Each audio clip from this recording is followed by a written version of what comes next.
Besides experimenting with different styles and genres, NetEase Games also creates truly unique and innovative games. Next up is Once Human, a new survival game that I've been very excited about. Yeah, I've been following this game for a while now. It's the art style and gameplay that really caught my interest.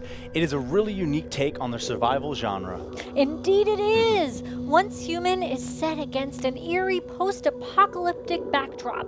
It's got elements of realism, but it's also quite otherworldly at the same time. I guess you could say it's a tough game to put in a box. So let's hear it from the developers, shall we? Hi everyone, my name is Ruby and I'm a designer on the Once Human development team. Today I'm super excited to introduce you to our new game, Once Human.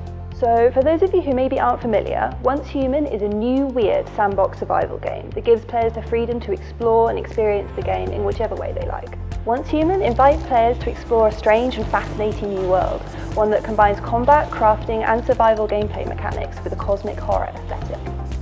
So you may be wondering what I mean when I refer to Once Human as a new weird game. Essentially, the new weird is a genre of art and literature, and what it does is it combines supernatural elements, cosmic horror, with sci-fi. It's heavily influenced by the works of H.P. Lovecraft. With this mix of survival gameplay and an unsettling, creepy, new weird horror aesthetic, Once Human offers a uniquely gripping gameplay experience. Players have the freedom to carve their own path through this world, but they'll also have to constantly be on the lookout against any number of reality-warping, mind-bending threats that they may face along the way. Once Human integrates 5 core gameplay systems to offer players a really high level of freedom. The game also boasts 4 distinct biomes and 6 entrenched faction strongholds, all spread across a really vast 16 by 16 kilometre map. Once Human offers players the opportunity to battle creatures from another realm through open exploration, dungeon challenges and intense boss fights. Once more, players can also customise their growth by gathering resources and crafting their own gear to best suit their own personal playstyle. But with Once Human, otherworldly monsters are not the only threat. Players can also attack one another and loot their resources, so the game has the potential to descend into all-out server-wide warfare at almost any time.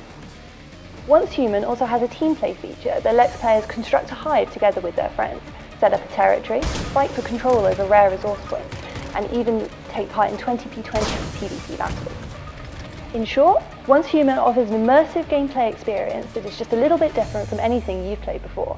We're super excited about its release and we hope that you are as well. So if you like the sound of what you've heard, please add us to your Steam wishlist and join our official social media accounts to become part of our community and stay updated on all of our latest development progress. Thank you guys.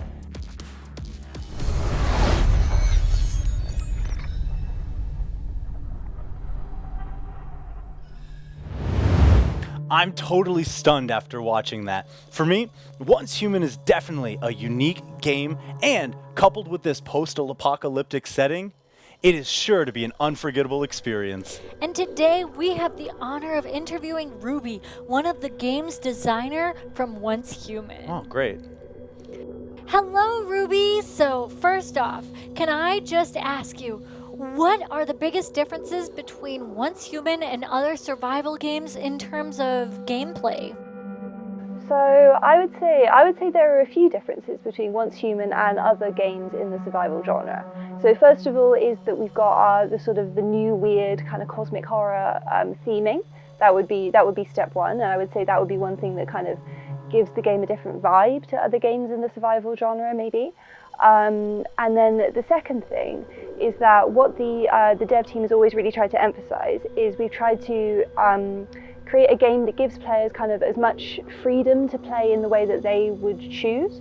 So what you can do is maybe you just want to engage with the kind of the PvE aspects of the game. So you just want to go out and explore and you want to kind of play by yourself. That's one way. Or you could join together with your friends and create a territory and kind of pool your resources. That would also be a kind of viable way to play. Or the third thing would be you really like the PvP aspects and you want to kind of go and like loot other players' territories and kind of steal their resources. Sort of any of those kind of play styles would be a kind of valid and effective way to kind of engage with Once Human, and that's something that we tried to kind of work on from the beginning. And then the third thing would be it genuinely takes place on a really, really massive map, and what you can do is you can kind of You can build your structures, you can create your territories really anywhere on this map. So that kind of creates a lot of potential for creativity, I guess, and for the players to kind of leave their own mark on the world as they play. And secondly, could you go into more detail about this new weird genre? Yeah, so when we use the term new weird, what we mean is it's a genre that I suppose the founding father would be H.P. Lovecraft, or sort of more recently, I suppose it's kind of spread into like films, TV shows, and also games. But something like the SCP Foundation online would be a kind of a representative example. And what it is a kind of a fusion of like horror, but also mystery, science fiction, even things like urban legends. So it's not really about blood and gore so much as it's about kind of creating a sense of like cosmic horror, or kind of a sense of the unknown, and these kind of things. So what it is that what you as a player, what you do is you have to kind of, you explore the kind of post-apocalyptic world of Once Human, and what you do is you go out and you have to kind of face these unknowns, and you have to kind of uncover the kind of deeper mysteries of the world. But what you have to do is you have to do that without dying, obviously, but kind of beyond that, what you have to do is you have to kind of retain your own sanity and not kind of be driven into madness by the kind of cosmic horror things that are kind of out there and waiting. That's the kind of setup. Yeah.